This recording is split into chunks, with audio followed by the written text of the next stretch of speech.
Dito naman tayo sa handheld portable steamer. Super ganda nito as in. Kasi I've been using this for how many months na talaga. Ayan siya. Very compact and lightweight at super travel friendly siya. Perfect na perfect, maladala natin kahit saan. At super madali lang siyang gamitin mga momshies. Lalagyan lang natin ng tubig dito. Ayan. Open nyo lang dito. Ayan. Para malagyan nyo ng water. At within 15 seconds, makakapag-steam na tayo mga momshies. Ganyan siya kabilis. Super ganda. At itong pad mga momshies, reversible din siya. So ayan siya mga momshies, nababaliktad talaga siya.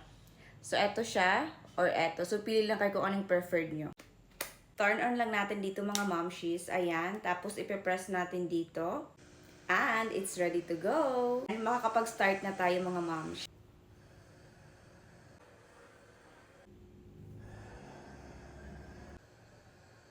Perfect na perfect, maladala natin kahit saan siya sa maleta at backpack natin.